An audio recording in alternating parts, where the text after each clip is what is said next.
Stop recovering, start living is a phrase that I came up with a few years ago in my counseling practice. I decided, well, I don't know if I decided, but I came upon this phrasing with the purpose of shifting people's focus from the behaviors and thoughts in their lives that they want to eliminate and to move into focusing on the things that they want to incorporate more of into their lives. And sometimes it gets misunderstood. The saying "stop recovering," I'm telling you to stop recovering.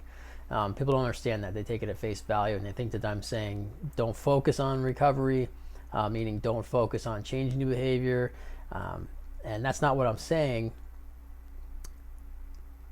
I guess it is what I'm saying, but I think that's misinterpreted. So an example would be that so somebody told me that they were telling a friend of theirs who had somebody in their life that was struggling with an addiction.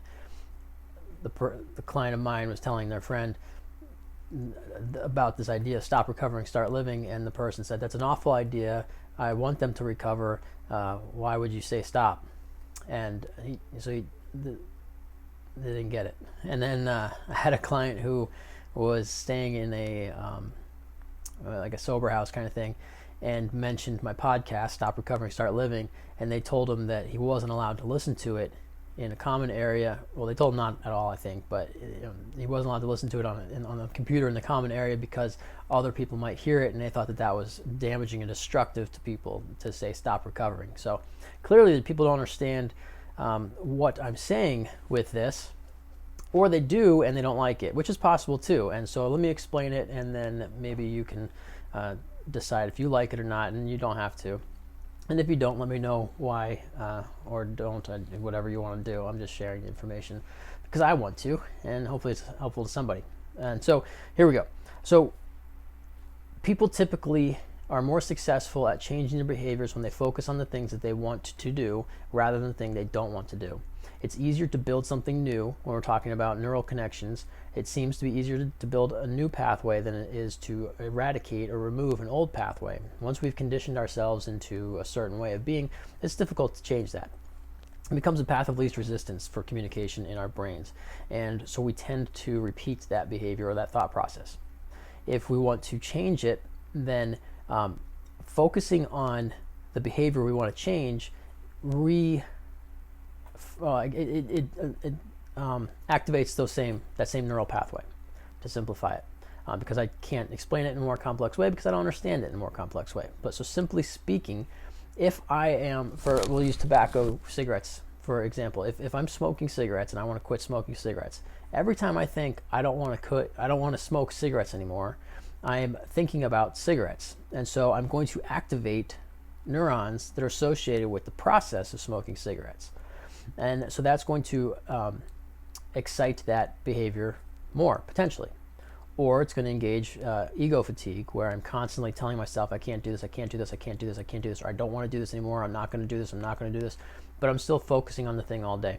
And so eventually you hit a point where it's called ego fatigue, where your brain just doesn't want to think about it anymore, and likely, well, I'm not saying that the right way, but ego fatigue, well, you know, ego, the mind, the perception of self, and fatigue is being tired. So you get tired of thinking, essentially, and then what are you going to do when you're tired of thinking, exhausted, and you're stressed out? You're probably going to resort to the same behavior that you're trying to stop, because that was your survival mechanism, that was your stress reliever, that was what you went to in those situations. So by focusing on the thing too much, you can potentially put yourself in a greater risk for engaging in that behavior, but you're also exciting that pathway, that neural pathway. So we want to stop those things. We want to get away from that.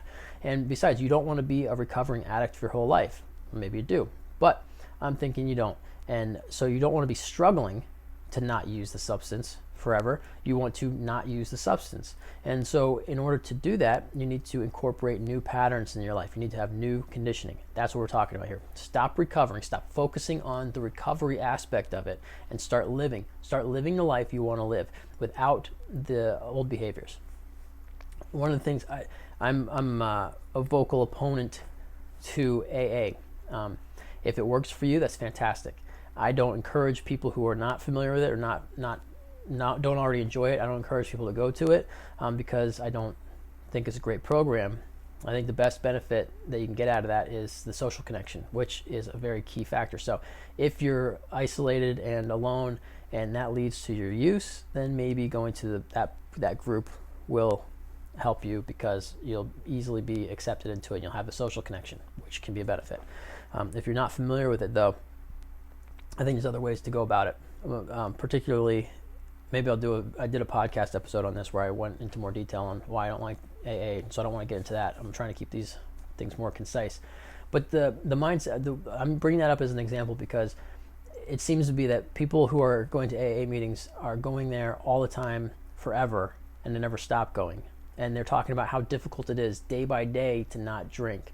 And in my mind, I hear that and I think, well, they're still addicted to the alcohol. They're still in that pattern. They're not dependent on it anymore because they haven't drank it. They're abstaining from it, but they're not sober. Their mind isn't free. They're still stuck on that idea of drinking alcohol and being an alcoholic. They're holding on to that label. They don't want to let go of it. And that's what AA teaches them. Once an addict, always an addict. Once an alcoholic, always an alcoholic. You'll never be able to drink socially again. Some men might be able to, but you can't. That's I don't go in for that. I don't like that. That becomes self-fulfilling prophecy. If you focus on becoming a recovering addict, a recovering alcoholic, then that's who you are. That's who you're telling yourself to be. So stop that. Stop recovering. Forget about it. Move on. If you break your leg, you go to the doctor. They set the bone. They cast you. You go home for 6 weeks. You stay off your leg. You don't walk around or anything like that. You come back in. They take the cast off. They check the bone. It's healing properly. You go to physical therapy, and then you're done. That's your recovery phase. From the time you broke that bone, you went and saw the doctor, until the time when they sign off on your physical therapy or they send you home with a list of exercises to do. That is your recovery phase. Your recovery is now over. You don't continue to be a broken leg person. Once a broken leg, always a broken leg. Maybe it weakens the bone and all that kind of stuff, but that's what we're talking about. You don't continue to walk on crutches. You don't continue to wear the cast. You let go of the recovery elements. Does that make sense? So stop recovering. Live your life. You recover in a short period of time. It's contained, and that's your recovery. So if we're talking substances and addiction, when you stop or reduce significantly and you go through the withdrawal phase, that's your recovery. That's the medical part. That's the recovery. After that, now it's about changing conditioning. And I'm kind of thinking this as I go along or whatever. But so maybe I'm not accurately representing this, but I feel like I'm not too far off what I want to say. So call me out if you got issues with what I'm saying. Let's discuss it. I'm open to all that. I'm not saying this is a perfect approach. This is my theory. This is the way. This is how I approach it. But it's this idea that we don't want to stay focused on the thing we're trying to leave or we want to get beyond. Let's focus on what we want to become. So, what kind of life do you want to live day to day? Instead of smoking 20 cigarettes in a day, what are you going to do in those 20 moments where you used to smoke a cigarette? Are you going to meditate? Hang on a second. Fan on my computer is so loud. I should have turned that off before. Hopefully that's not bothersome to you. It's already 8 minutes in. I gotta stop this. This is too long. I want to keep these short. Maybe another 10 minutes is good though. Okay, so what are you gonna do instead of that? You need something new to be your stress reliever. You need something new to be your pastime. You need a new hobby. You need something new to address whatever it was that was going on. And that can be for a short period of time. That can be your support groups. That can be your counseling. That can be whatever programs you're running.